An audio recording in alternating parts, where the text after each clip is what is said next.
Hey everyone, welcome back to the It's a Mind Game podcast. As you know, my name is Jade, and today I have a very special guest joining us, and that is Kristen. And if you are familiar with the podcast and have been binging from episode 1, you will know that she joined us on episode 10 and 23.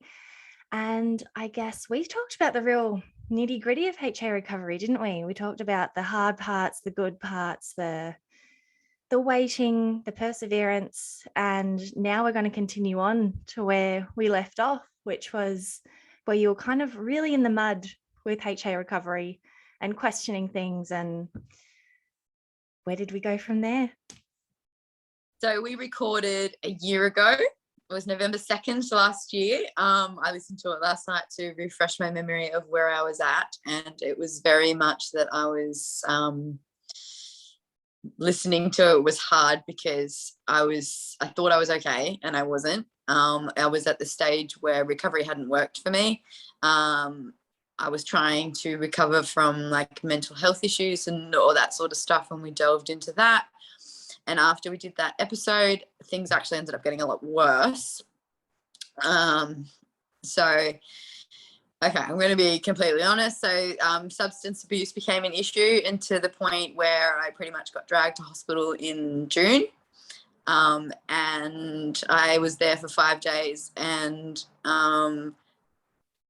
pretty much wanted to run, but I stayed because I knew that it was the best thing for me at the time, and the best thing now that I've ever done, because it gave me a lot of time to think. So for the 5 days I was in hospital, I had like counselors, and I just realized that I had come through so much. Like I'd put myself through so much, like I said, substance abuse, eating disorders, like everything. And I just got to the point where I was like, you know what? I've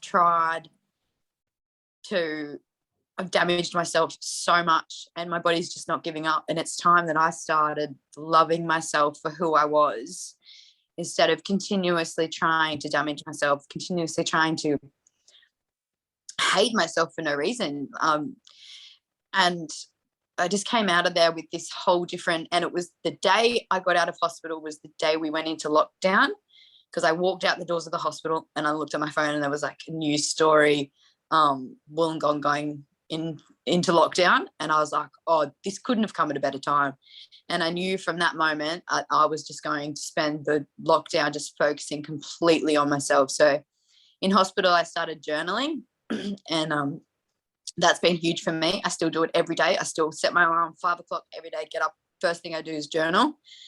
I started taking ice baths, which at the time I didn't realize was going to be such a big help, but I would dive into ice cold water, and obviously your body goes into like survival mode, and I'd just be like, I am worthy, I am brave, I am strong, I am enough. And over in my head were just affirmations and affirmations, just, you know. And I look back now and I was like, I was basically telling myself until I believed it.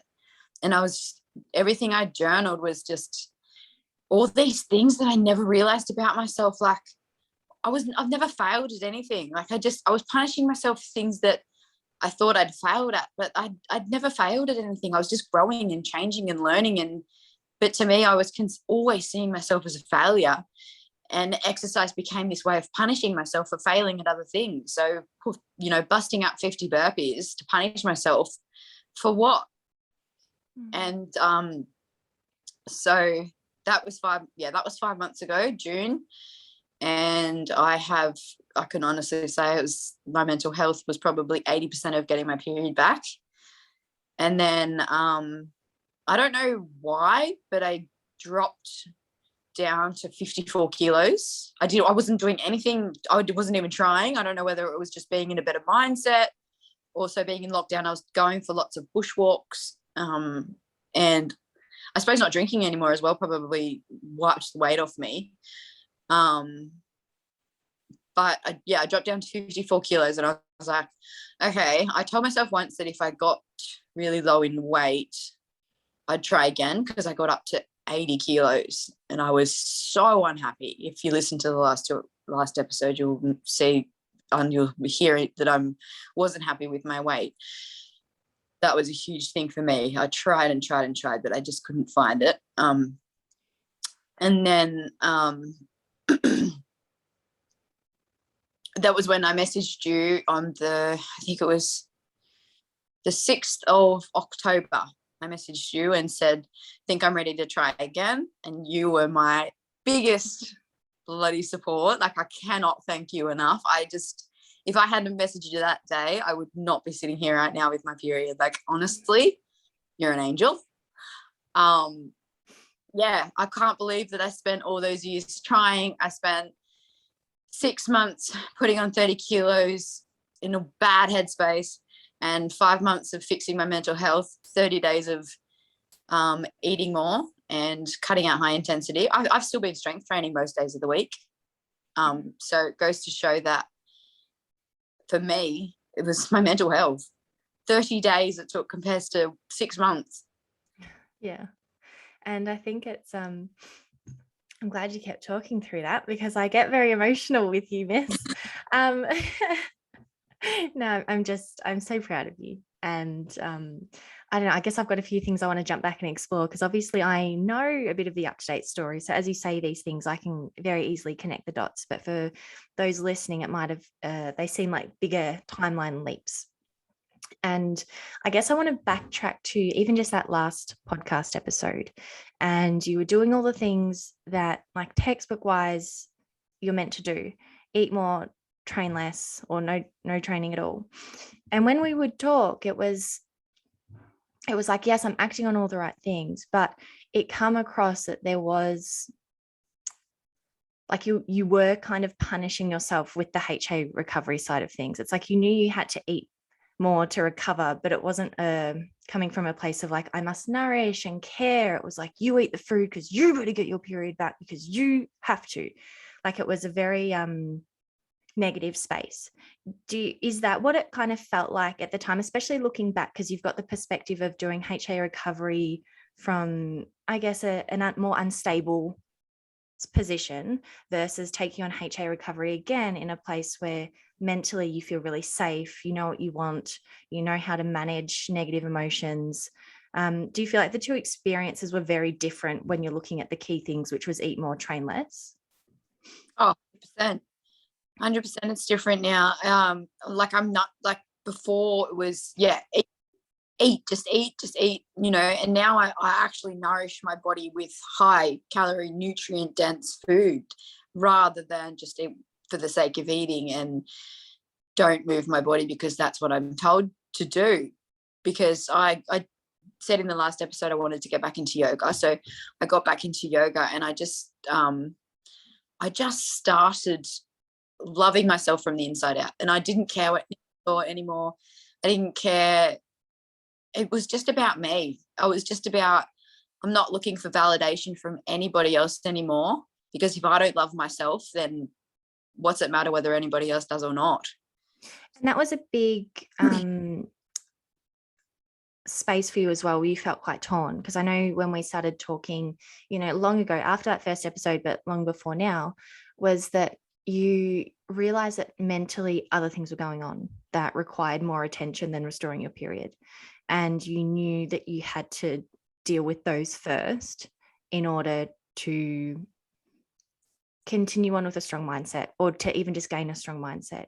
And I remember having the conversation with you where it was like you felt like you were letting other people down by not putting HA recovery first and foremost. And a big conversation I guess we had was like, yes, it's so important to recover your period, but it's also really important to be accommodating to other things that were going on. And at that point in time, you were really depressed. You had the substance abuse side of things going on, which I didn't know about that at the time. I knew about that later on. Do you feel like that was a really good, I guess, life experience? Because in that time, I guess HA recovery, we're always sort of saying to people, it's about owning what you need and what you need to heal, and working out what it is you need to heal, and in the order of things, and who do you need on your team to help you get there? What do you need to sort out to help you get there? And in that point in time, I would imagine it would have been a really difficult decision for you to go, you know what, I know I want to get my period back, but right now I need to work on not being depressed every single day. I need to get my mental health back on track. And that's my priority number one. Well, I was just digging myself a hole. I was in a point where I didn't want to be here anymore. So I just thought that if I just abused substances, I wouldn't feel, I wouldn't have to deal with anything. And there's a saying, Adele even said it the other day, which was something that got me through, was if you don't feel everything, you miss everything. And so true. I look back now and I miss so much just because I wasn't feeling anything. I was avoiding everything, every emotion, every feeling I had, every pain. And I think now, and I think all that is a part of life. Pain is just, it helps you grow. And if I hadn't have gone through what I went through, looking back now, I wouldn't be where I am. And so I was digging myself a deeper hole. And it wasn't until, because my family didn't know, coming from an eating disorder background, you're pretty good at hiding things. So I become pretty good at hiding substance abuse until I was at the doctor's and I had a mini seizure. And I was convulsing, and my family didn't know what was wrong with me. And I was not expecting to tear up here. Sorry. Take your time. It's okay. Dad called an ambulance and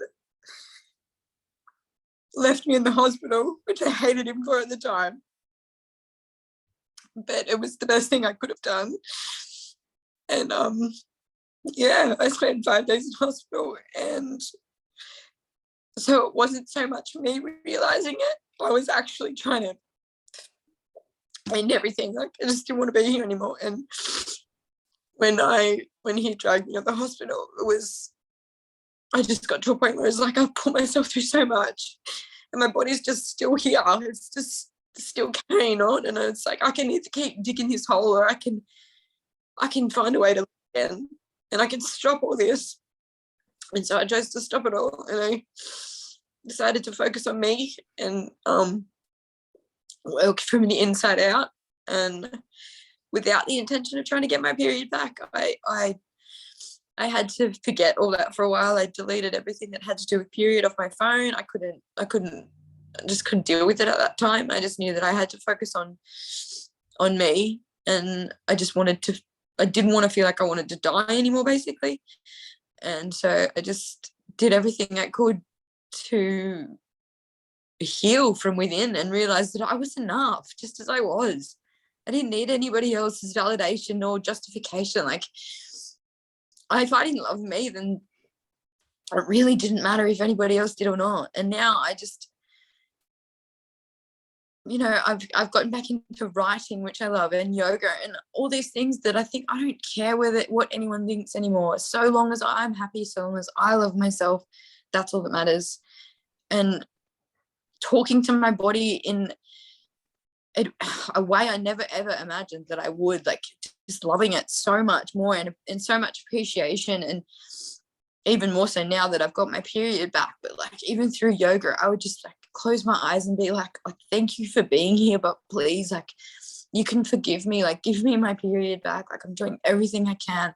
And I just started speaking so kindly to myself and stopped looking for other people to speak kindly to me, or looking for, like I said, validation from other people. I was never going to get validation from other people. I just needed to get it from within myself. Sorry if I'm repeating myself here. No, I'm just holding the floor because what you're saying is so important, and I'm just absorbing it and loving and appreciating everything that you're here sharing, because it's so important. And I love that because you touched on this in an Instagram post as well, and it hits home for me too, and I'm sure it will for a lot of women. It's like, when you can have the perspective of, we have this mindset of we can do all these things to ourselves and survive, right? And that mentality can lead us to some really unhelpful behaviors that lead to HA, that lead to obsessiveness, that lead to ill mental health, because it's like, no matter what I do, my body just puts up with it. And we don't always realize that we're saying it because we just are fed by the idea that people think we're amazing for having such determination and motivation. So we disassociate what's actually happening. We go from thinking that we're doing things out of a pursuit of health to being like, wow, my body can cop a bashing and it keeps going. How much can it tolerate? And then, as you beautifully said, it's like you kind of had this awakening of, it's not about how much my like how much my body can put up with. It's about how much can I love my body. Like it's gone through all these things and it's choosing to keep me alive each and every day. And in that Instagram post today, you got your period back, you mentioned all the travel journeys that you've been on, and you had an incredible life experiences. And it's thanks to your amazing body that allowed you to do those things. And when you look at things from that perspective, it's like your actual physical body is nothing but a vessel. It's like, Mm. it's not the shape of your body that allowed you to have those experiences. It's not your weight that made anything better or worse. It was purely the fact that your body had a beating heart and a functioning brain and limbs that are all going well for you, that you could actually live and explore.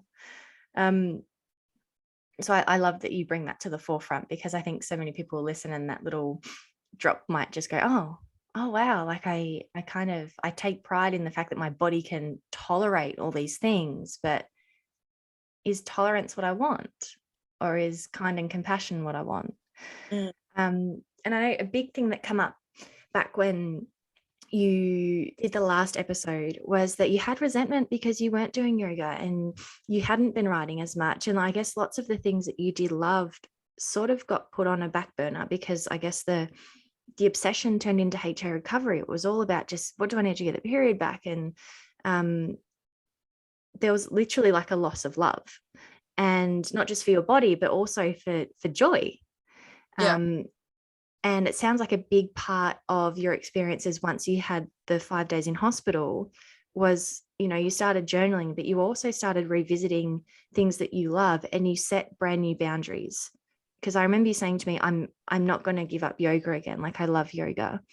And the first thing I thought was like, of course, like you love it. And yoga actually does help with HA recovery, because it's helps calm your sympathetic nervous system, and it's a nice, easy movement. But it's important that even though we're trying to recover our period, we still need joy. Like we still need to feel happiness. It's not this experience of my body's broken, so I need to just do nothing and almost self-sabotage yourself in the idea that you don't deserve joy because your body can't cope. Yeah. It's funny that you say that, because now also when like I said, I'm still strength training, and a lot of it before, like even warm-ups are like now like downward dogs and like, a reverse lunge with a chest opener. They're my warm-ups now, whereas before it was like sprints on the treadmill. And everything I do now is just so slow and appreciative of my body, and so focused on what I'm doing, whether it's strength training or whether it's yoga. It's like really feeling into the muscles rather than punishing myself for, I don't even know what for, because I didn't like who I was. Working out was just a punishment. Now it's a celebration of what I can do, and seeing myself get stronger and able to do other things easier because I'm stronger, rather than just punishing myself for I don't even know what. Yeah, I love that you say celebration of movement, because I know that was a big drop in, my HA recovery when I sort of, because, I went 4 weeks all in, and before that I was strength training and things still, but it wasn't enough. So I went all in. But then I got the period back and I was so excited and happy and all the things you're feeling right now. And I just remember that first weight session back. I just remember being like, I'm just so happy to be here because I'm so proud that my body moves. And it wasn't this like, how heavy am I going to lift? How fast am I going to run? And it's okay to have that mentality like this, but it's how you're using it that matters. And I was using it in a way that obviously was damaging my hormones. Like it wasn't helpful. And then those first workouts back, it's amazing how, as you said, it's like, it's the appreciation of movement. It's the celebration of movement, and it changes everything. It brings such a lighthearted joy to any kind of training, even if it's a hard style of training. It's still at the core, it's like, wow, my body's so amazing for letting me do this, rather than being like, oh, it did good, can it do more? Like, and it's kind of the same, but the emotion attached to it is so different. I'd love to dive into, because you got right into journaling, and when it comes to setting your boundaries, when it comes to, I guess, doing an overhaul on your mental health and your life, you decided to, all right, what are the things I need in order to get out of this hole that I've dug? And from my understanding, it was you committed to journaling every single day. You were eating nourishing foods regularly.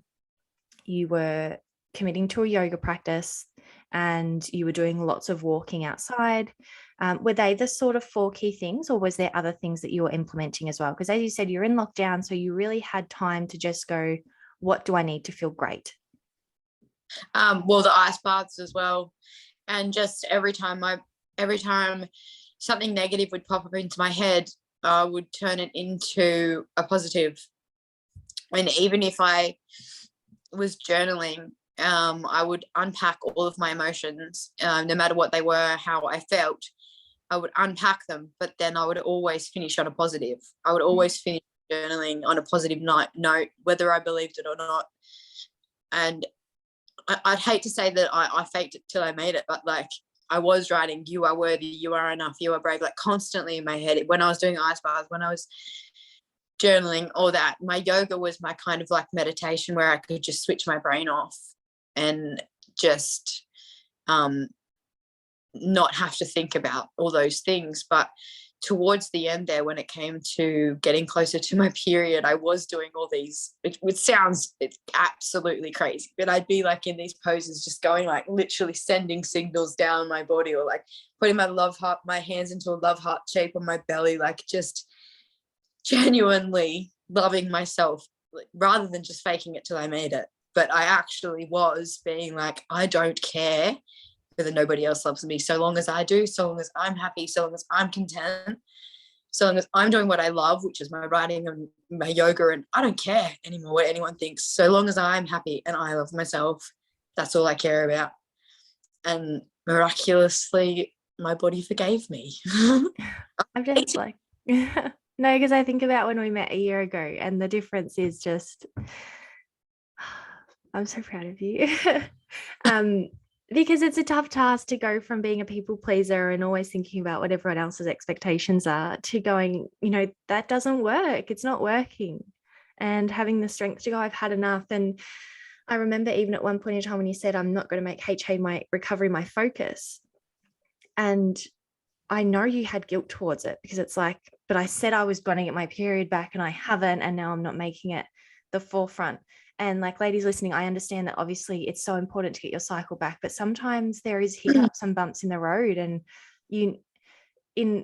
from what I saw, that was a true experience of you going, I know what I need, and HA recovery is not the main focus.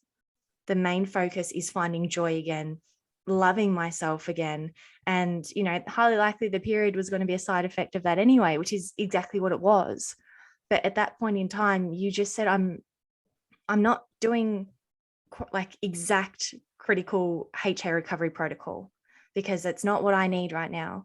And you even mentioned like you felt like you might be letting people down, because obviously you had spoken about it, social media, podcast and things like that. And, we sort of had that chat of, but it's not your responsibility to cater to what other people want of you. And it's not your responsibility to have a different life path because you think your journey is going to change other people's, right? And like, obviously in this situation, women are probably listening and going, wow, that I feel motivated, inspired by Kristen's journey, so I'm going to keep at my HA recovery. And, that is really empowering. But I think at the time you were worried that if you deviated from the plan, that you might let others down, when like it's actually gone full circle. You honoring yourself is now achieving exactly what you wanted to. Yeah, 100%. Because I don't know, I can't believe that I spent 6 months, put on 30 kilos, all that trying, and I wasn't happy within myself. And like you said, was I doing it because it was what I had to do? But this time I had no intention. When I got out of hospital, I was like, I don't care whether I put on weight. I actually thought I was going to put on more weight, because I thought one of the biggest things is you have to eat properly, like for any sort of, I guess, abuse recovery, like eating disorder and drug abuse, whatever. You're nourishing your body, you have to make sure you're eating properly. I was like, I'm probably going to put on weight, but I just don't want to feel like I want to die anymore, so I'm going to do whatever it takes to fix my brain, to fix my health. And So HA wasn't not anywhere at the forefront of my brain. It was at the very, very back, to be honest. I didn't even think about getting my period back. I just wanted to fix my head first. And I wasn't expecting to get back. I wasn't expecting to even go back into HA recovery. I had no intention of it. But 5 months down the track, for some reason, I just went, you know what? I'm losing a lot of weight here. Maybe it's time I tried again. Just see what happens. I was like, you're happy, you're healthy. You know that if you do put on too much weight, you can lose it again. Like, you've done it before. And I thought, I'm just going to give this one more go. And if it doesn't work, it doesn't work. This is my last chance. And then I was about to message you actually before I got them and be like, I think I need to do something else. I need to up my calories, or I need to cut something out. And I really didn't want to, because I was really enjoying yoga. I was really enjoying getting stronger. I was really enjoying nourishing my body. And I was like, I don't really want to change anything else. Like, I'm really happy. And then, all these symptoms started happening, and I was like, they're coming. And also for those listening, because obviously the weight up and down can be super touchy for people. And it's important to recognize that even your journey sort of went up and down. It's like when you did gain weight and you got to your heaviest weight, you would have achieved that weight restoration that made your body feel safe. And you held it there for a little while too. So, because you know what it's like when we're in an eating disorder mind, we sort of cherry pick what we want to hear. So I just want to make it very clear that, you did gain X amount of weight, you did that weight restoration, and then you maintained it for a little while. And when you decided to go, I'm going to put myself first, you didn't actually intentionally set out to lose weight. You just said, how am I going to nourish my body the best way I can? And that's what you started doing, which is very different from, I'm going to restrict, I'm going to eat low calorie foods, I'm going to just to clear that up for anyone. Yeah. God, I think nourishing myself very best. Lost my train of thought now. But I was nourishing myself. I wasn't restricting in any way, but the weight just came off without me really trying. And I guess it was also a mental health thing too. Well, because my body you seem so happy. Like, I remember seeing on Instagram, you're going on bushwalks with your family and you're doing your yoga practices in your lounge room, and all of it come across as like you're just so happy to be there. It wasn't this, I've got to get my 10,000 steps today. It's not I've got to do 1 hour of yoga. I must get whatever handstands achieved. It was just, oh, wow, it's a beautiful day outside. I'm going to go walk along the beach. Oh, I love yoga. I can't wait to move and stretch for 30 minutes, 40 minutes, whatever it is. You were just literally going with the flow of your body. You were able to detach from what you thought made you happy and actually attach into, no, I know what makes me happy. I just need to listen. And that could mean something different every day. Is that sort of your cycle at the moment in regards to, I'm just going to say movement, because you're moving out of joy for the moment. Is it very much you kind of go by how you wake up and feel on the day, or do you still have some sort of rigidity as to, I must do yoga at whatever time? Obviously just from a curiosity point of view. Well, I feel like also when I was recovering from my alcohol abuse, routine was very important. Routine and nutrition were the two most important things that they said to me that I had to maintain. And so that's why lockdown was so important. So I'm not as strict now, but my morning routine is still very important to me. So it's 100% wake up and journal, and also live on the beach, so I get to watch the sunrise as well, which is also super important. And then I'll do some strength training and have breakfast. But of course, for anyone trying to get their period back, 140 to 150 calories as soon as you wake up, which is a protein shake. That's said with excitement, just some context, because when Kristen messaged me saying, I think I'm going to give it another go, I was super excited. But one of the things was, you said that you were moving in the morning, and at the time you were doing it with just a black coffee, I think. Yeah. And I said, look, at the least, like you don't have to stop anything. Like you're happy, everything's working. But if you can, just chuck in a protein shake or a banana before you start, well, because you spent half an hour journaling anyway. It's not like you woke, jumped out of bed and went straight onto the yoga mat. You actually woke up, you gave yourself time to, come up to the world and be alert. And in that time, it was a good opportunity to just get something into your system before starting.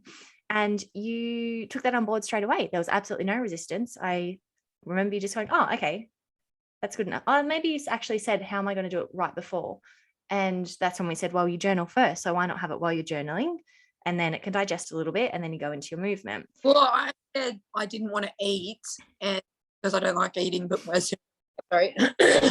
And I said to you, do you think I can put protein in my coffee?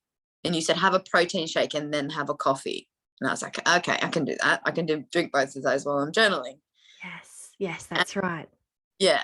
And then the other thing I think also for me is I have something before I go to bed now as well, like a little snack and a hot chocolate before I go to bed. And I think those two things, because your body's in that starvation mode overnight, I think it's super important to make sure you've got something both ends of the scale rather than, Yeah, of course. If you can minimize that time of fasting, especially when you've had hormonal issues in the past, like that absolutely helps, because that's what our bodies are terrified of. Can't talk. Our bodies are terrified of is not knowing when that next nutritional intake is going to be. So if you can start creating the behavior of waking means food, and then, as you said, going to bed, especially if you're having something like a hot chocolate, which is made on, like, let's say cow's milk, there is creatine in there. So that's a slower digesting milk protein. And that's going to just leave your tummy a little bit longer. And also it's not super heavy, because no one, some people don't like going to bed feeling full. It's not comfortable for them. Other people love going to bed feeling full because it helps them sleep better. And obviously you can pick and choose whether it be a drink or a snack that you have before bed to just help support that your body trusting you that, yes, you are going to get fed, and there's limited amount of fasting in between two meals. Let's talk about when you first decided that you're going to give HA another go, because obviously your focus for a good maybe 8 months was just, no, I need to work on my mental health. I need to overcome my addictions and substance abuse. I just need to be the best version of me mentally. Right. And then you got to that place where you felt really good. What was it that kind of made you go, I think I'm ready to give HA recovery another try? I don't really know. I think because I was drastically losing weight and I wasn't even trying. And I know that I'm not supposed to, I shouldn't say that, but that's literally what happened. I thought I was just deep inside, I was just ready to give it another go. Like, I don't know what changed or what flicked in me. I thought about it for a couple of days, and then I messaged you, and I was just ready. Just, I don't know, deep in my soul, I was ready to just give it another go. And I was like, if I get to a point where I can't do it, I've done it before, I can stop. Like, I've done it before and I can do it again. I'm mentally strong. I think I knew that I was mentally strong enough to take it on. I think that's what it was. Yeah, you're very empowered about it, for sure. Yeah. Like your tone come across like, I'm uncertain because in the past, things went a bit pear-shaped, but I know that I'm different to the person I was 12 months ago. Like, I'm not that Kristen. I'm this new empowered, mentally strong, and to a degree, like, you've got clarity. You know what you need to feel good. And that puts you in a wonderful position to monitor changes in order to recover your period in a way that you can still stay mentally balanced and happy. Yeah. And I had to do it in a way that was for me. Like, I'd taken on information in the past, and you talking about Stacey Sims, was it before? Yeah. I think learning about her as well helped me, because, like I said, I wasn't willing to give up my strength training. I was enjoying getting strong again. I was enjoying doing my yoga. They were sort of helping each other, counteracting each other, because I don't think I've ever been this fit or strong in my life, of all the fitness I've ever done, mentally and do you think that's coming from a place where you're actually paying a lot of attention as to how your body feels, rather than just, like you were saying, how much can you tolerate? How many burpees can you punish yourself with? It's more of a, today feels like a really good strength day. I'm going to lift mindfully and apply progressive overload principles. And then with your yoga practice, it's like, I'm going to gradually build up in duration, or you're going to gradually build up intensity. So not only is it coming from a place of love, but it's actually, it makes sense. Like it's progressively getting better, which obviously leads to results and body adaptation. Yeah, 100%. It's coming from a completely different place where it once was. It was, yeah, I think that's definitely what it is. Yeah, because in the past I assume it would have been more of a just like, how many calories can I burn in 60 minutes or Yeah, 180 minutes versus I was just myself yeah. because really like who I was.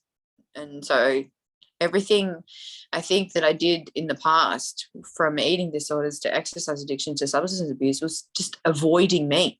I didn't want to think anything. I didn't want to feel anything. I didn't want to face anything. Every time I felt like I was a failure. So I would just ignore feelings all the time.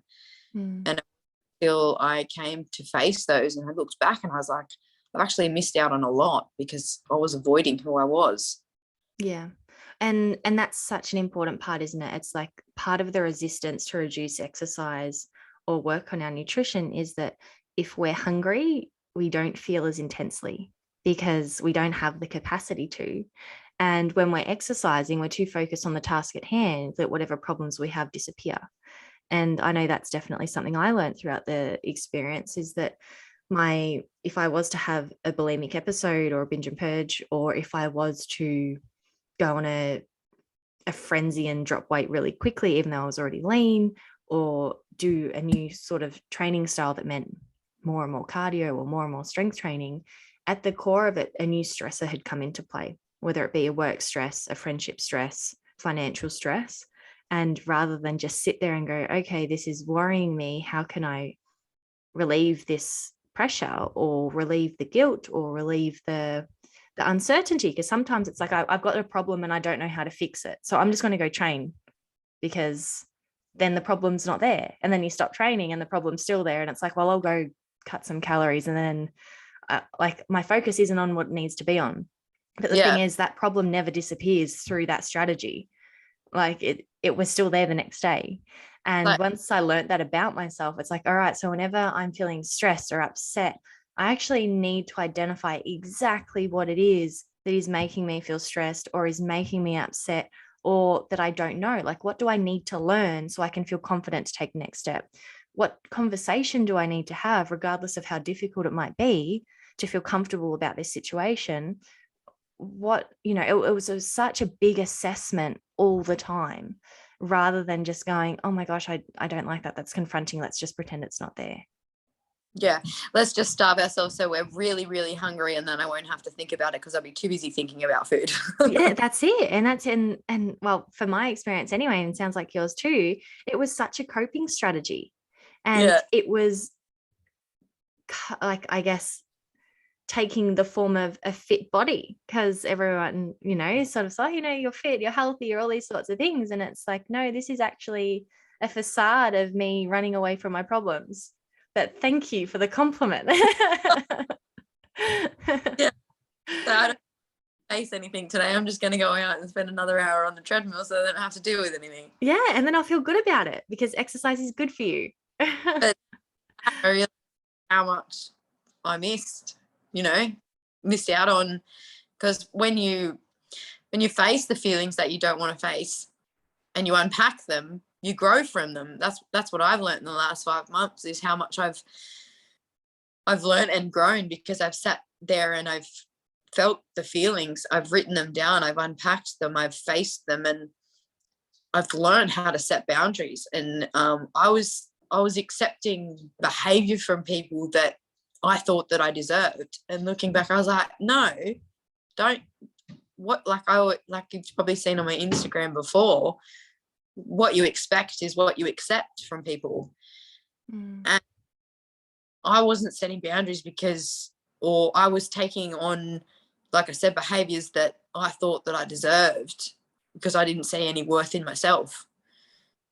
And so it's such a common thing where it's like, you'll put up with sometimes abusive relationships, you'll put up with friendships where they treat you like crap because you have no self-worth for yourself. So you sit there and go, well, this is as good as a friendship or relationship can get because I'm so crap. Yeah. Versus you're letting a bad relationship happen because you think you don't deserve it. If you believe you deserve better, you will actually find better. You'll experience better. Like it's actually, it's right there. But and it's that belief that changes everything. Yeah. Yeah. I have definitely experienced that. And as much as I don't regret any of it, it's just amazing how much I have grown and learned in 5 months compared to the amount of years I spent pushing everything away, everyone away, pushing feelings away, pushing pain away, pushing growth away, pushing change away, all the things. Like even now, as much as I love traveling, it was another form of running away. It was a form of I'm not good enough here, so I'm going to run away when nobody knows me, and then there'll be no expectation of who I am or what I am, and I'll just go and play with some lion cubs so I don't have to deal with anything. Yeah, no, but that's a very powerful observation too. And a common one that many people make is some people like, I can't live without traveling. And it's the belief that traveling makes them happy, but sometimes it's the release you get from not needing to be grounded to a place where you're not happy. But unless you sort of dig into things, and don't get me wrong, you can absolutely love going on holidays and enjoy them, but talking from a place where you're hiding from your emotions, holidays or adventures or exploring new locations can be used as a modality to escape. What did you, because obviously you know how much I love unpacking things. It was a big part of my HA recovery journey and sort of what led to the ebook creation. But it was your unpacking of emotions that led to your biggest leaps and bounds forward. What sort of things, like journal prompts, did you use? How did you start? Because that's the biggest thing, isn't it? It's like when you first start, it's like, what do I write about? Like, I don't know what I'm feeling. I don't know. I just know I want to train and I want to keep eating the way that I'm eating. And you've got like a big roadblock. How did you first start digging? Because that's what it is, isn't it? You're just digging into these emotions to find out what's not serving you, and sometimes find beliefs that actually make no sense. Did you find that as well? That some things popped up that you're like, what? I didn't know I thought that. Writing, and I'd be writing things that I never even, it was so long ago. I wish I could remember. I should have read more of it before I came on, but I do remember that one of the first things that I started writing about was something that one of the counselors in the hospital said to me, because I was saying to her that I feel like I always fail at things. I said, like, I start something and I never finish it. Like, I'm always failing. Like, I learned to fly airplanes and I never finished it. And I started doing, I don't know, the only thing I never stopped doing was fitness, but everything else, I just felt like all my friends had a career and I'd failed at that. I didn't have a period, so I couldn't have children. I'd failed at that. I couldn't hold down a relationship. I'd failed at that. And she said to me, she's like, Kristen, you haven't failed at anything. She's like, you've just grown. She's like, and that's a normal human being, is to grow and to change. And so my first journal prompt was about how I hadn't failed at anything. I just changed my ideas, and my hobbies had changed. I hadn't failed at anything. I just got over something and moved on to something else because I wanted to try something new. Whereas wanting to try something new to me was a failure. But it never was. Yeah, because you sort of I guess it seemed like you had let go of something to begin something new, and that let go, you believe, well, you chose to believe that it was a failure when really it was just a next chapter. And then it got to the point where it was, I just thought, oh, I'm going to fail anyway, so I may as well quit, or it's going to hurt me, so I'm going to hurt them first. And it was, so that was one of the first things that I had to unpack, was that not everybody's going to hurt you. You don't have to hurt them first, or not everybody's, going to reject you. You're not going to fail at every hobby. And so it was just, I think my journal prompts were just figuring out why I had done what I had done to myself, and how do I basically start from within and work my way out. And just, I think that was my main prompts, is working out why I had done what I'd done to myself. Why was I doing it? Why did I hate myself? Why why did I have an eating disorder, and why did I have an exercise addiction, and why did I start alcohol abuse? And I realized it was because I didn't want to feel. So I think most of my prompts came from unpacking what I didn't want to face. Yeah. And then when you started to unpack things, did you sort of recognize that the beliefs you had created didn't actually hold much logic? Like how you said, like, I fail at everything. But then when you actually dug into it, it wasn't that you failed anything. It actually was just that you made new choices. Yeah. And then just because you brought up the relationship thing too, and that's quite a common one as well, was it more the case like you had in your mind, let's say, don't get close to people because people who are close are going to hurt you, but it might have only actually been one, maybe two relationships that you really got hurt. But because it hurt so deeply, you just put this blanket over everyone has the capacity to hurt me. But at the core, it might have actually just been grown from one or two bad relationships. Yeah, it's like how they say, like, you know, you can get one bad comment and 1,000 compliments, and one bad comment will always stand out over the 1,000 compliments that you get. And that was basically me with everything in life. It was just, it would always stand out, and I just would never had faith in myself. I was so scared of failing in anything that I never did anything. And I guess that would have been a big turning point for you. One, recognizing that you hold on to all the negatives, even if it's only one experience versus 20 great ones. And was that sort of like the reprogramming of your thoughts to be like, no, I'm choosing again. I'm not going to believe that everyone's trying to hurt me, or that I can't trust anyone, or that I deserve less. I'm going to choose to live a better life because I deserve a better life, and that I can love and I will be loved. And is that, I guess, where the ice water sort of therapy come in, because it was like, okay, I'm going to teach myself how to be in a stressful environment, remain calm, and believe in myself. Because that sort of sounds like you sort of did. It's like, I need to know that my stress doesn't control me. I can control the stress, which is why that cold water therapy helps people in general so much, because they get that response of the racing heart. They start to shake. It's very uncomfortable. And normally that's enough to spiral someone into a panic attack. But if they can go breathe through it, say positive things, they start to gain confidence from the fact it doesn't matter what my emotional response is, I can get it in check. Like a survival mode. Like, the only way I could stay in water that cold was to not think about it. And so I'd make myself think positive affirmations over and over again in my head. And it sounds absolutely crazy.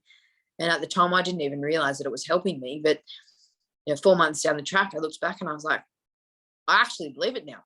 I actually believe that I am worthy. And I'm actually setting boundaries with people who I don't want in my life anymore because they've treated me like shit, and I want to get rid of them. And when I started getting rid of those people, better people started coming. When I started to not accept behavior that I didn't like, I got better behavior treated towards me. By decluttering, you allowed space for positive energy in like all ways, shapes, and forms. In every way possible. I was going to say something else then too. I forget what it was. I probably just took too much.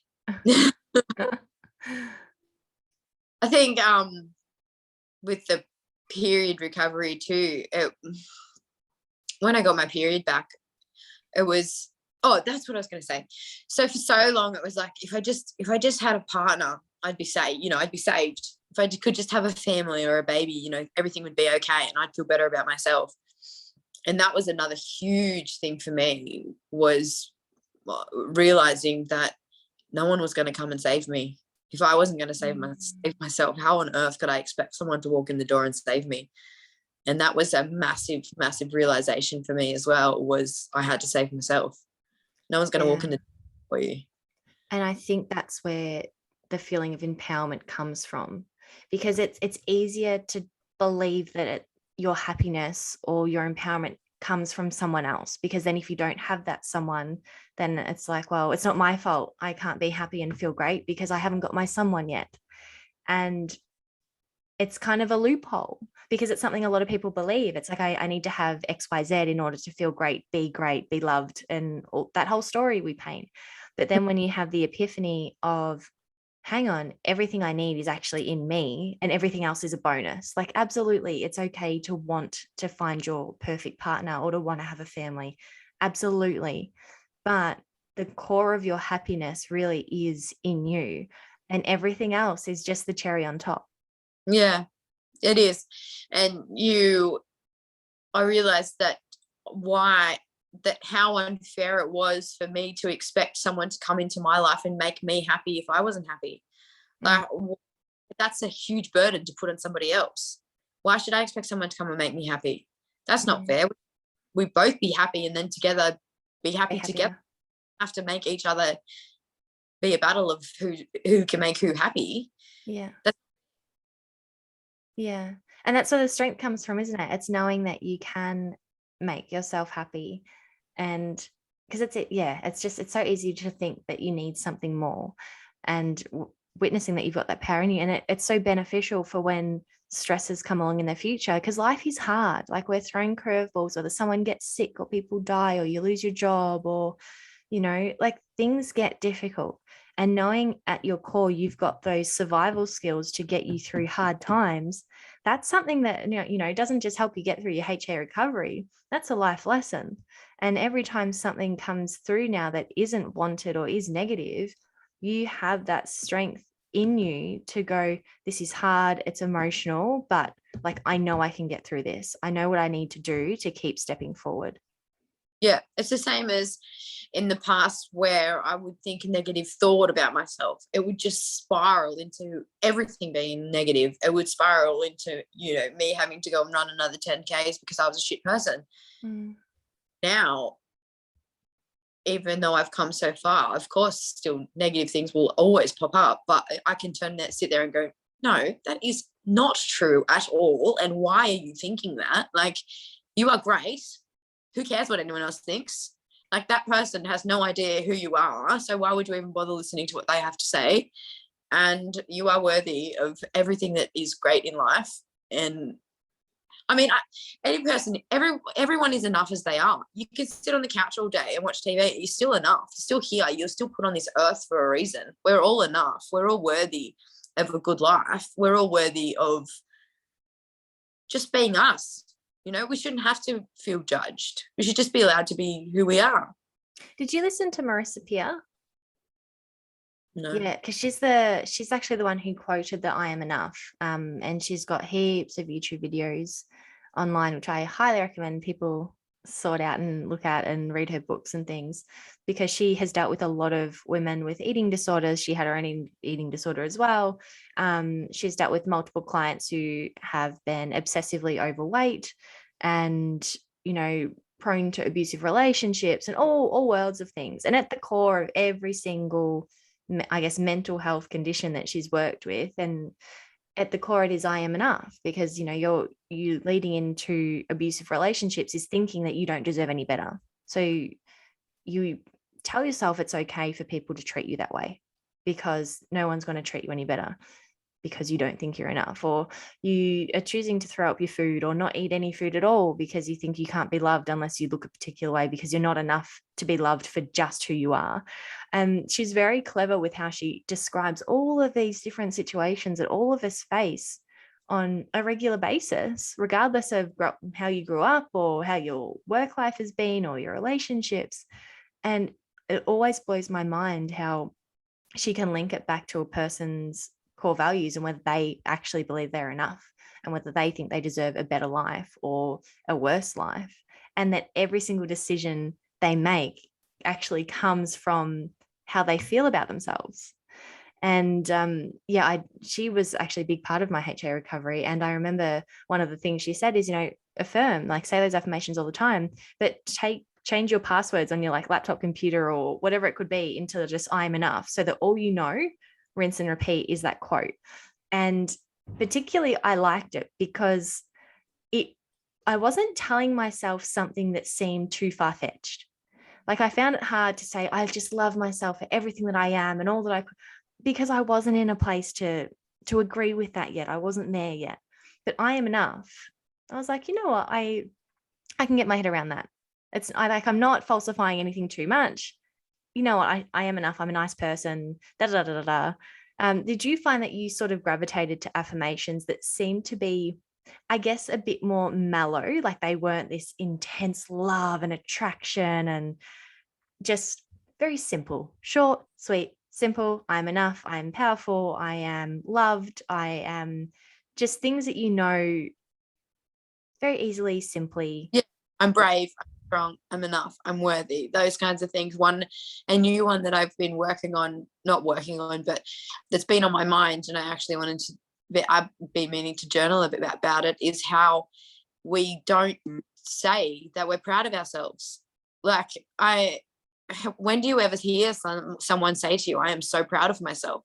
Mm. Like, have you ever sat there and gone, I'm so proud of myself for setting up this podcast? Yet I look at you and I think, wow, she should be so proud of herself for starting this podcast. But now I'm thinking, I am actually proud of myself. I have gotten through all this. I've finally got my period back. Like, why shouldn't I say that I'm proud of myself if I am?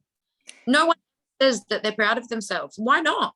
We should love the absolute shit out of ourselves, because at the end of the day, we are all we have.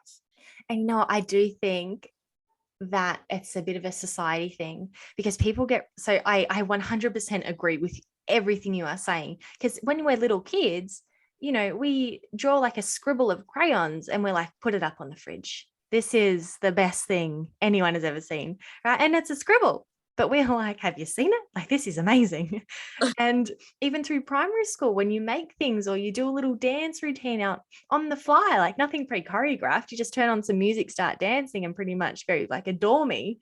And then slowly we become aware of other people's ability to judge. And I think that's where we start to shrink, because you go from, I know I'm the best because, you're little and that's all you know, to, oh, wow, someone might judge me. I don't want to say I'm good or I'm great in case someone disagrees. So, and it slowly it fades away, it gets eaten up by the idea of someone else's view, which I guess links back into your experience, because as soon as you decided, I'm not going to give a rat's about everyone else's opinion, I'm just going to do me and what serves me and makes me happy. And then now it's led you to this point of, well, why aren't I saying I'm proud of things? And Because then it all flows together. It's like that. proud of themselves. Yeah. It doesn't matter what it is. If you're proud of yourself, then you should be damn proud of yourself. It doesn't matter how big or small it is. But no one ever says, I'm proud of myself. No one ever does. Yeah. My husband is a quite an amazing artist. And there's times where I'll say, oh, that looks amazing. And he'll go, yeah, I know. And the thing is, like, it's true. It actually is amazing. And he's really proud of it. But it's weird, even though I completely agree with him, because you're so used to people going, no, it's not. Like, I could do better. Because that's what people normally say. You're amazing. That's a beautiful piece of art. That's a beautiful podcast. You go, oh, yeah, I'm working on it. And you tone it down, right? And then he very openly goes like, thanks, I agree. And it's weird because you're not used to conversation flowing in that direction. That I sit there and look at him like, I love that you're so confident. Like, I love it. But at the same token, I'm like, how does the conversation go from here? Because you're so used to people just saying something down, and then you give them another compliment to make them feel better, and then they swipe it off, and then you kind of just go in a different direction because it's like, well, they're not accepting my compliment. But yeah. And it's a strange phenomenon. Like, you think about the last person you gave a compliment to, what was their response? Oh, I can't remember the last time I gave myself a compliment. I'm trying to learn it to be me, the last person I gave a compliment. But no, it's interesting. If you think about, I don't know, the last time you said to someone, oh, I love your dress, or I love your shoes, or you look fabulous today, for the most part, like it could be like they just deflect to the shop that it was from, or it's not that, oh yeah, I've been doing yoga and I'm feeling really great, so I had the confidence to dress in this. Like, it's never that kind of response. Yeah. It's always a deflection. The things that I'm learning are, I know you probably see my Instagram, but I'm thinking, I've been on my own for a long time, and I'm thinking, I have to live with myself for the rest of my life. Why have I spent so much time not being proud of myself, worrying what other people think? Why does it matter? I'm on my own anyway. I should be proud of myself, no matter what anybody else says. I have to live with me. It's like the things that I say to myself, or that I've thought about myself in the past, I would never say to anyone. I'd never treat anyone the way I've treated myself.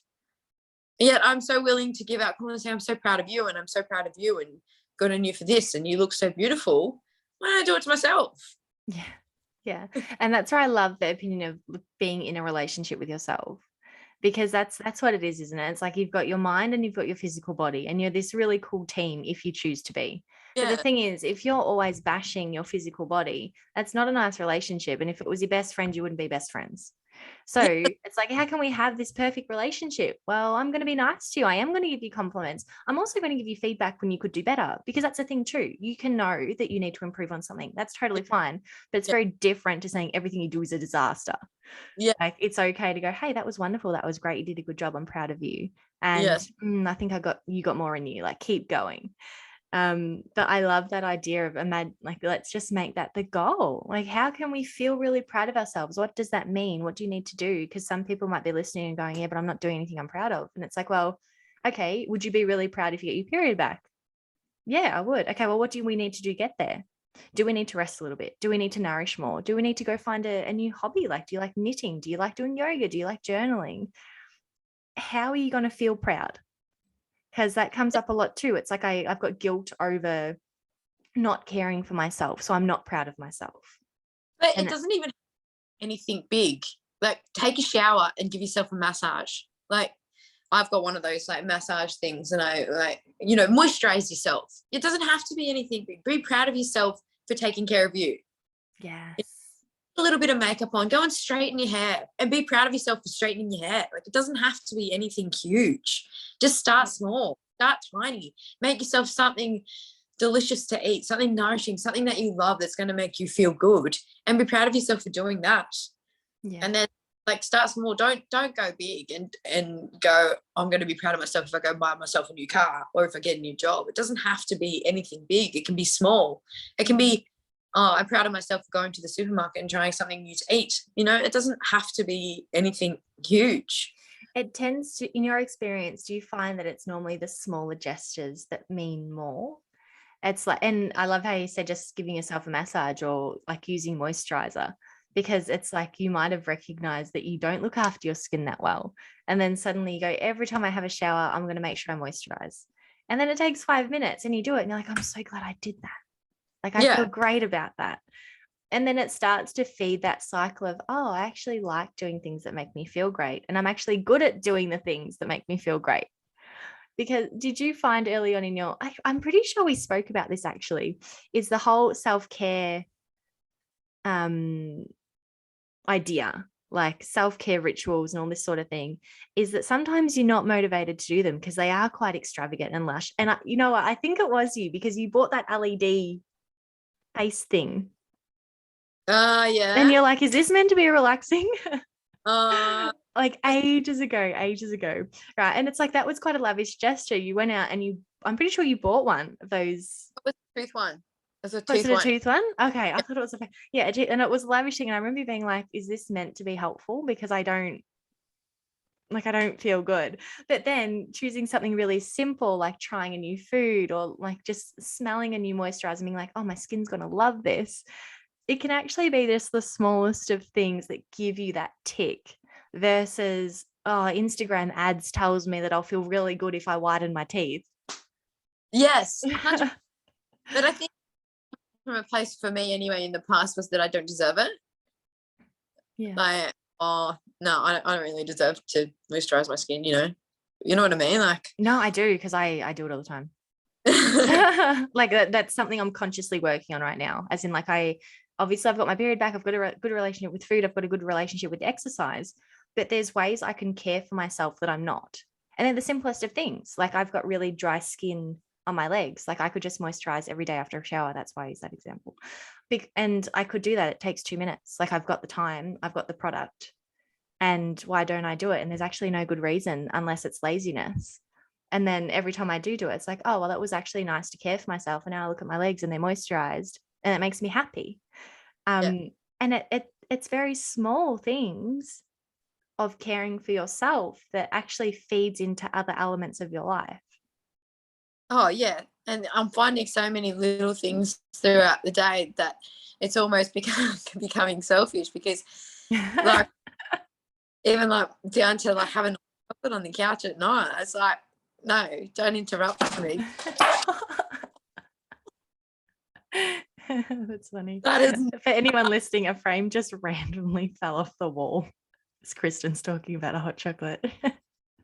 what was that, man? You just telling me something? High energy around you looking after yourself by the sides of things. Keep doing it. That was a bit crazy. Glad you didn't break. Sorry, Mum. Oh my goodness. Those watching the YouTube will see it just pop off the wall like it's snugged the wall. It's very weird, guys. But no, it's the smallest of things. And I think sometimes, I guess, especially from the over exercising side of things, we end up believing that the only way we can feel good about ourselves is by getting that exercise high or smashing the goal or the target at the gym, and doing those small gestures and witnessing that that actually feels nice. It is part of the reconditioning and rewiring process. But it's like, oh, I don't need to go run 10K to feel good. I can actually just sit on the couch and have a hot chocolate and reflect on my day. I can just moisturize myself after a shower. And it turns out that gives me what I need. Yeah. But it does take exploration to work it out, because you haven't lived that way in a long time. And you're saying all these wonderful practices and journal prompts and things you've got now, but you've also been practicing journaling for a long time. Yeah. I don't know what I was going to say then, but all right, let's fast forward anyway, because I know we're starting to get a little bit strapped for time. But I think about 2 weeks before you got your period, you sent me a message along the lines of like, I'm feeling great, da, da, da, and you said, I feel it in my ovaries. And I was like, oh my God, she's going to get it. And I'm not saying this because I was sitting there thinking, oh my gosh, she's got little ovary, little crampy things. Like, no, it wasn't. It was because it was the first time I've ever heard Kristen say something where she had so much faith in the process. well, Like, I'm caring for myself, I'm looking after myself, and it so much come across like it's inevitable. It's going to happen. Like, I feel great. I'm happy. I love myself. I feel it in my ovaries. It's coming. And I just smiled at this message. I'm pretty sure I even told my husband, I'm like, she felt it in her ovaries. well, I thought that I was going for like 2 weeks. I was saying it to Mum, and as you know, I live with my grandma, and like I was like, they're coming. I'm telling you now, they're coming. This was going on for like 2, probably nearly 3 weeks, and like they're coming. And in my head, I'm thinking, God, if they don't come. But you had so much belief around it though. Like, it was so sincere. I'm like, oh, she knows. She knows it's happening. Yeah, I did. I really did know that they were coming, but at the same time, there was a little tiny part of me that was like, it's scary too, because it's like I've got so much confidence in this process that I don't have a lot of confidence in. It's a weird conundrum, but been 30 days that I'd messaged you from the moment that I messaged you to when I got my actual period was 30 days. So that's including ovulation, like the first thing I noticed, I think I told you, was the night sweats, which mustn't have been very long after I started eating more. Like I'd already kind of dropped down on the high intensity exercise anyway. So it's basically just my mental health and upping my calories for me. But and then when I got my period, I woke up in the morning and like, because I wasn't really expecting it. It was like 6:30. I rang Mum on FaceTime with toilet paper. I'm like, period. She's like, love waking up to this. I was like, bawling my eyes out, mind you. Well, the first says is, stop crying, you'll scare them away. I couldn't cry, like happy tears. And at first it was like, I can be a mum. Like, I was so happy. I was like, oh my goodness, I can have babies for the first time in my life. I think there's been 2 years in my entire life that I could naturally have children, because my eating disorder, I think, started when I was like 16, and I think I went on the pill maybe when I was 18. So probably, oh no, I might have been young. No, I was 16. So there's been literally 2 years out of 35 that I've potentially been able to have children. So this is 35 years later, is the first time I'm like, I can be a mum if, like, all things considered, that they go okay. Now my period, but then it became this I'm healthy, I'm functioning. Like, people would say to me before, oh, you're healthy, you should be grateful. And it's like, well, yeah, I'm healthy, but I'm not at the same. I never felt 100% healthy because I never got a period. I never felt like a functioning female. Like I was, if people really knew that I was actually a letdown as a female because I couldn't reproduce, basically. And then so I can have babies became this, I'm healthy. I'm an actual healthy functioning woman in a body that I've learned to love. Like, who is this person? Who is this girl? That what's happened in 5 months that I've done this complete turnaround? I still can't believe it. I still am absolutely dumbfounded that it's happened the way that it has, to be honest. And then after the realization of I'm a healthy functioning woman came, I've got size 6 to size 14 in my wardrobe. And I'm like, I can finally find a balance of what my body's happy to be. Because like I said, my eating disorder started when I was still developing. So I kind of never really knew exactly where my body was going to be happy, which was really hard for me when I got to 80 kilos or put on 30 kilos. So I was like, I don't know at what end of the scale my body is going to be content. And then I think it was only yesterday where I was like, I can finally get to a point where my body's just going to settle. It's obviously happy at this weight because it's given me my period, but I can finally get rid of half my wardrobe. It's like you found confidence in, like, exactly what it needs to thrive. Yes. The kind of movement you need to be doing, the kind of nourishment to enjoy.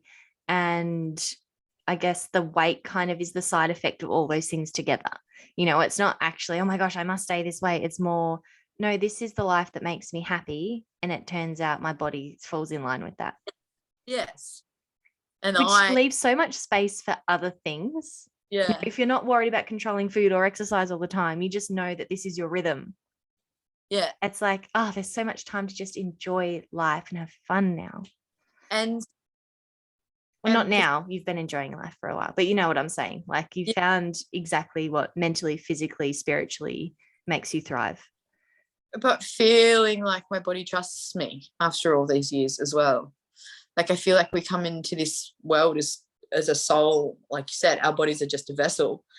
And I suppose a lot of people are lucky enough to be able to have those two things and work together through life.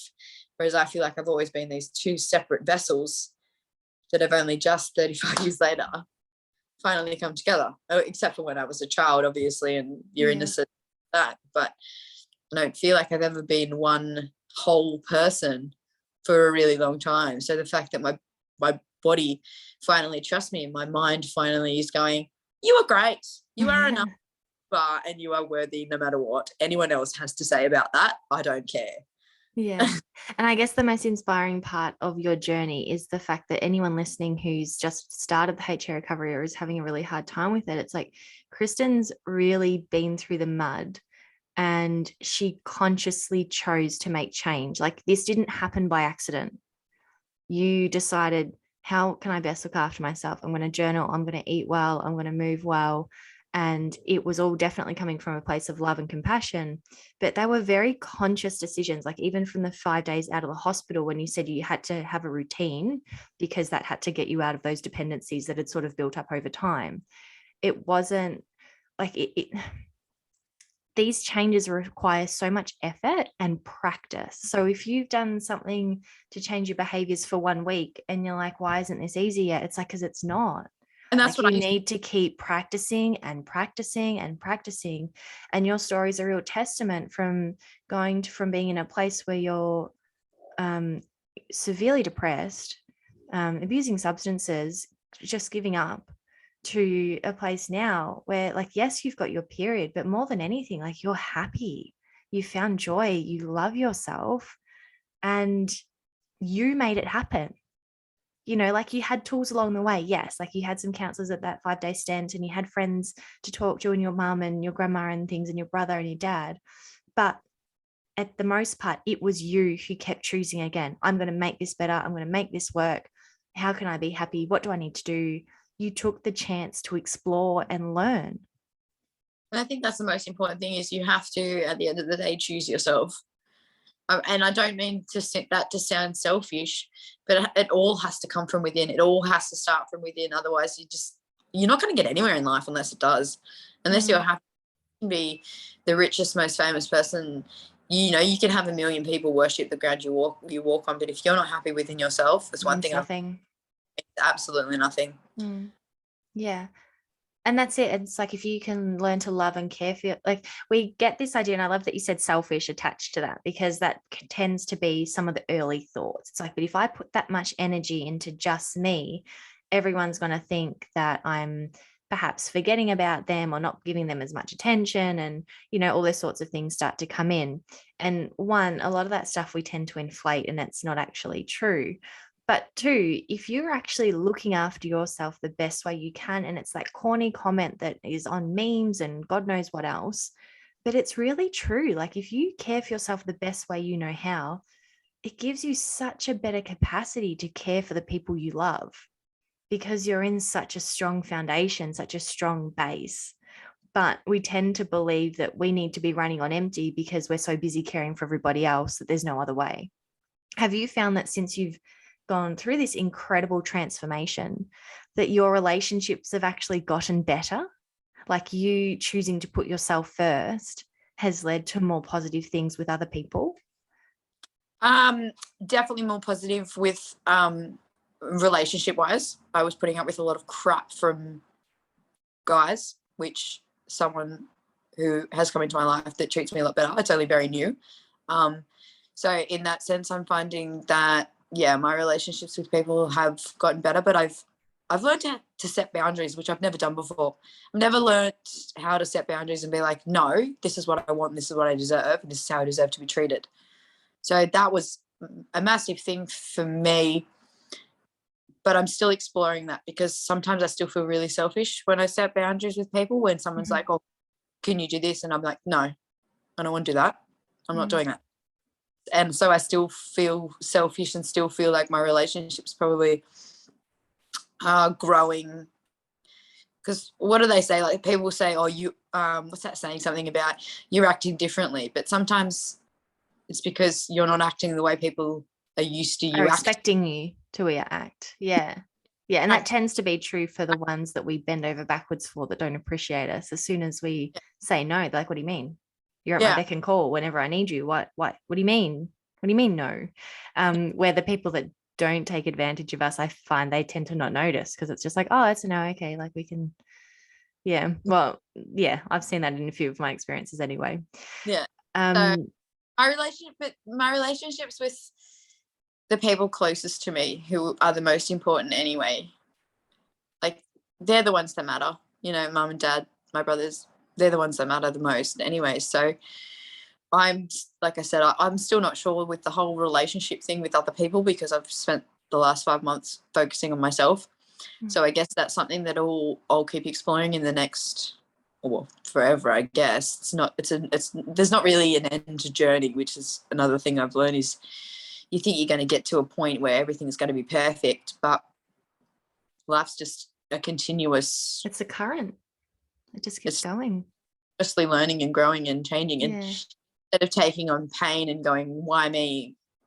I am learning to go, what can I learn from this? What can I take from this? And what can I learn from it? And how can I grow from it? Rather than feeling sorry for myself about stuff.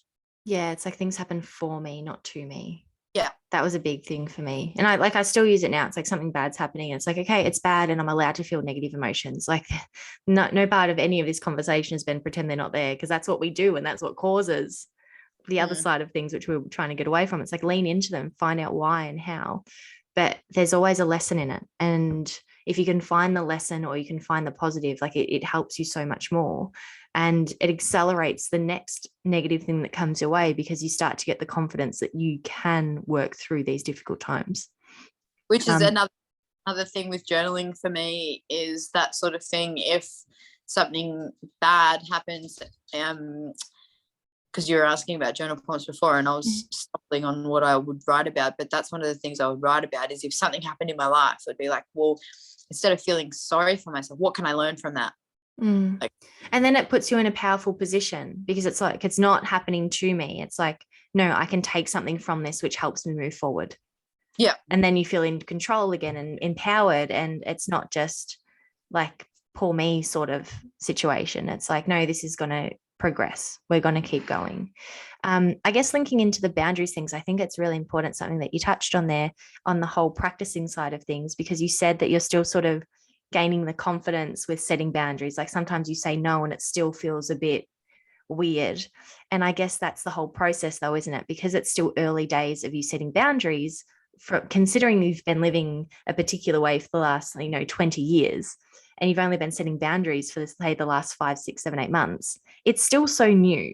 So when you're starting to say, you know what, no, actually I don't want to do that, or I don't feel like it, or I don't need to, or whatever it is, it's like in that moment it feels a bit uneasy. Your heart might race a little bit, you might feel a little bit of guilt, but then all of a sudden the time goes by, and let's pretend you said no to a coffee date because you're just already busy that day. You're going to be racing around. You decide to say no. And then you get to the end of that day. And because you said no to the coffee, it meant that you had half an hour to just chill out on the couch, have your hot chocolate, whatever. And then you can sit there and go, I'm really glad I said no, because now I've got 30 minutes to myself to just unwind and calm down. And that strengthens your capacity to set boundaries the next time they come up, because you start to learn that in the moment it might feel a little bit uncomfortable, but upon reflection, it was a really good decision for you to do. Yeah, I think setting boundaries for me was about standing up for myself. So say I wasn't liking a particular behavior, the way someone was treating me, I would just put up with it. Mm-hmm. Whereas now I can turn around and say to someone, whoever it may be, I don't actually like the way that you've done this or that you've done that. I don't like the way you've acted. Basically, can you not do it again? Whereas before I would just put up with it. Yeah. And if they don't like it, I don't like it, then fine, don't be in my life then. You know what I mean? Yeah, absolutely. So it's probably a little bit more extreme than just saying no to a coffee. It's more like, I don't like the way you're behaving. So no, but it's the same sort of thing though, because I'm sure the first time you said that to someone, it was like, whoa, am I really going to say this? Like, I've never said this before. I'm not sure how they're going to react. And as you eloquently said, it's like it's either gone two ways. They either go like, who do you think you are? And you go, well, see you later. Like, I don't need you. Or they go, oh, sorry, Kristen. Like, I didn't realize that upsets you. I'll work on it, because we can't expect people to change overnight, but we can give them the opportunity to change. Yeah. And I guess that's a whole other story too, isn't it? By being clear on what your boundaries are, you actually give people the opportunity to change, because sometimes people don't recognize that they're being nasty or inappropriate. And then you pull them up on it and they go, oh, sorry. And then you can actually keep the friend with the better relationship. But it's a two-way street. Like sometimes you being open and honest about how they make you feel actually allows the relationship to mature or the friendship to mature, because they and vice versa. Imagine if you said something and someone didn't find it funny, and then they go, oh, Kristen, Jade, I didn't find it funny. It's like, oh shit, sorry. Like we won't go there again. We don't want you to not be our friend because of it. But yeah, like it's boundaries actually, like it seems like such an aggressive thing, but it's actually such a beautiful space to, as you said, it's like it gives you the position to go, okay, well, maybe this relationship, friendship, whatever isn't worth it anymore. Or, hey, maybe we can actually be better friends now because we've just cleared out what we do and don't want. Yeah, 100%. And then obviously with every reaction that comes from it, whether it be splitting paths or whether it be growing a better relationship, you then get the courage to be open again the next time, because it's like, well, this conversation works, and it doesn't mean I'm going to control the outcome. I'm just going to present what's happening and how I feel about it. And then it's up to them how they want to move forward. Well, that's the other way journaling helped me to say that I did set a boundary and that person didn't take it the way that I had kind of maybe hoped that they would, or I would unpack their behavior. So I found trying to unpack why someone would act out the way that they have, rather than judging them for it, trying to understand what's going on in their life to make them act that way. Mm-hmm. So not only unpacking my own behavior, I was journaling about unpacking other people's behavior, or why they may have said what they said, or why they may have acted the way that they did, and how I can learn from that and know either how to respond to the situation better next time, how I can learn from it, how Yeah. they're And that's a really compassionate approach as well. It's like, especially to be able to take judgment out of it. It's okay, I got a reaction I didn't expect, but I know this person quite well. So what led them to react that way? And maybe, they have had past experiences that, you didn't know would link up at the time. But now that you think of it, you're like, oh, okay, it kind of makes sense why that happened. But again, it gives you more power to continue to move forward because it's like, all right, I kind of get why that happened, but let's have this conversation or like it's all a bit of a web, isn't it? It's like you've got the core conversation, but then you learn something more about the person. And then you decide on the next path, like what's next. And you've got the power to choose how you interpret things. And also, I love that you unpack not just yourself, but you unpack the people around you because you're not trying to like criticize them. You just, by doing that, you're actually trying to learn more about them. and myself, how I better myself to understand them. Yeah. No, absolutely. Like it's actually such a kind thing to do because you're thinking from both perspectives. And if you can put yourself in someone else's shoes as well as your own, like it's quite a beautiful complex that you can get because I guess you'd have more empathy for the situation. Well, I always say that the way people act, or what they say about you says more about them than it does about you. Yeah. So try and take on what other people say or do, not so much as a personal criticism, but more maybe what's going on in their life. But then if it is a personal criticism, then that's where you got to take it on board and go. And then that's where I journal too and go, okay, well, maybe if this person said this about me, should I take it on board, or is it something that's going on in their life that's made them say that to me? Which is really good questions to ask, isn't it? It's like rather than take things face value, it's like, all right, is this actually directed at me or was it said to me, but it's really about them? Yeah. And that changes everything. And And it's important to differentiate the two because you need to know when you're in the wrong. absolutely. Yeah. Because, we can be wrong. Like these things happen. We are only human. But, rather than take everything as a personal attack, being able to go, oh, hang on, it was said to me, but it's really about them. Or no, that was actually said to me and I need to have a think about it. I think it helps us to grow and be better people, both as ourselves as a whole, but also how we connect with others. Yeah. And I think that as humans, I think that if we learnt to be more honest with each other about these kinds of things, I think we'd all be better people. Like if I can take on board and say someone said something, if I can take a step back and go, no, that's not true. Clearly you're saying that to me because something's going on in your life. Would you like to unpack it with me and talk about it?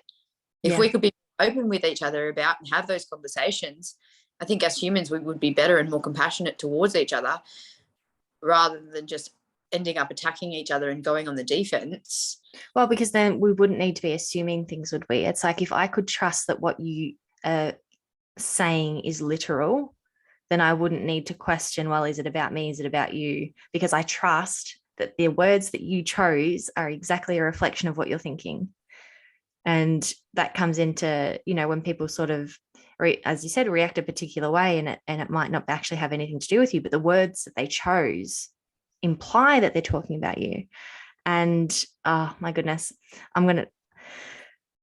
that's a really big conversation. I'd love to dig into that. I feel like we've got another podcast coming up, but there is so much trust involved with paying attention to the words people use.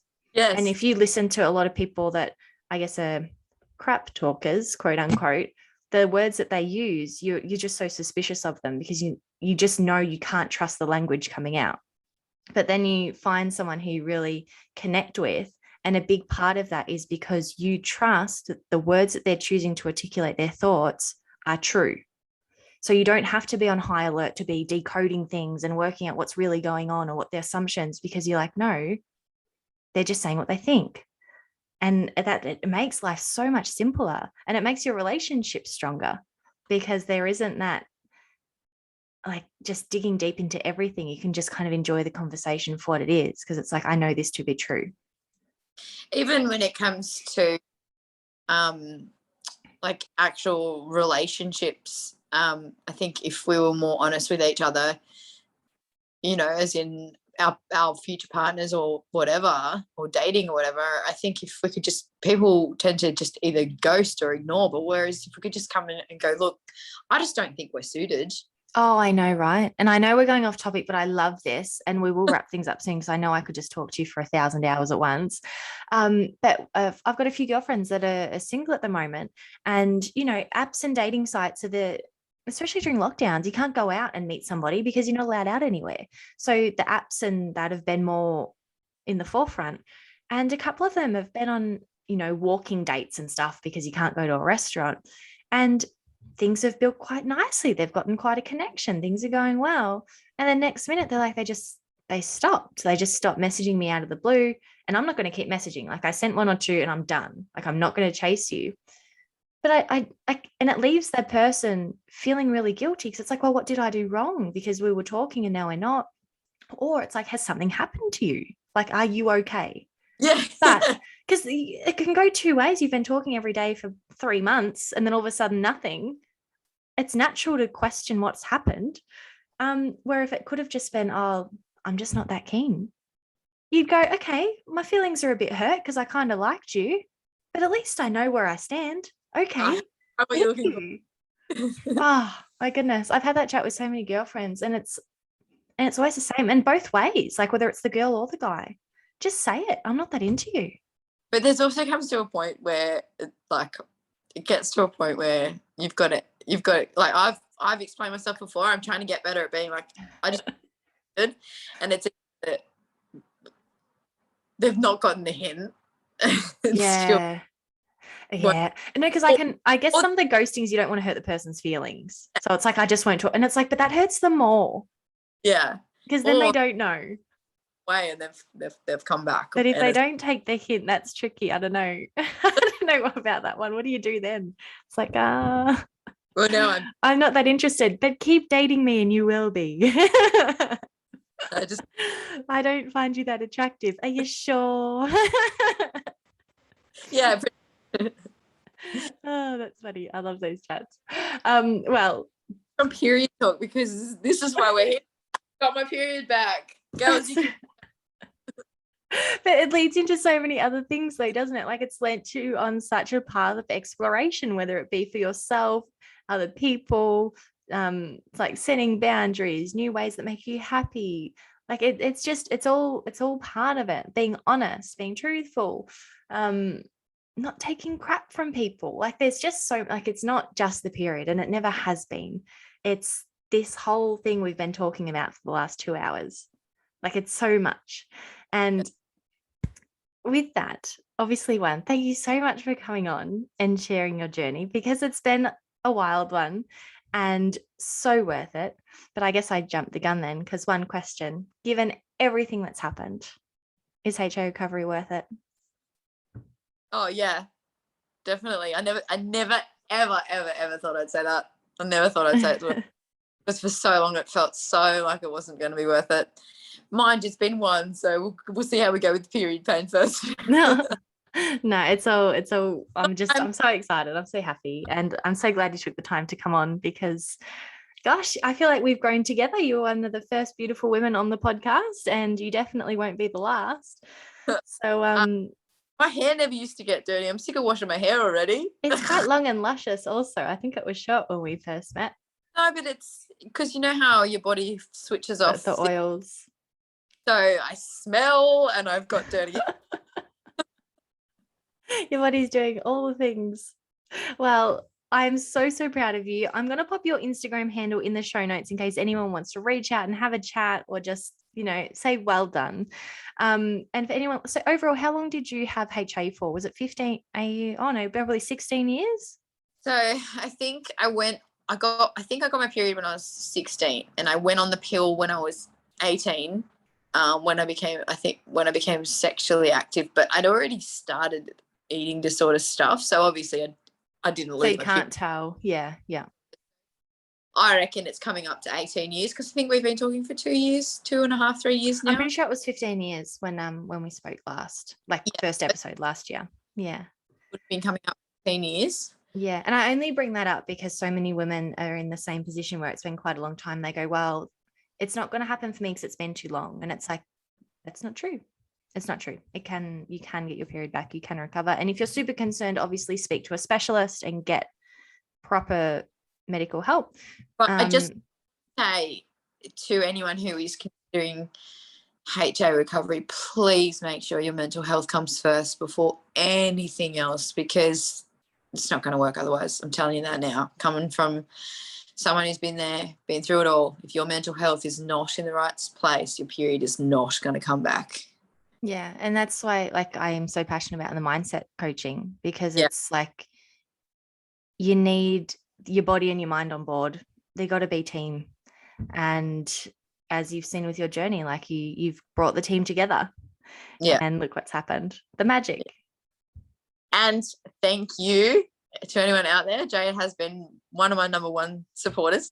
So thank you very much, Jade, for always being there for me through everything from day one. Oh, I'm just so glad to have been a part of it. And I'm so glad to be having you on this episode right now, talking about your fabulous period and just your personal transformation, though. Like, I'm looking at you right now through a Zoom camera and you look so freaking happy. And it just makes me so happy to see it. Like, you're radiant. And I'm so proud of you. Well done. Thank you. Thanks for everything you've done too. Thank you, sweet lady. Thanks so much for listening in on today's episode. I hope you absolutely loved hearing Kristen's journey.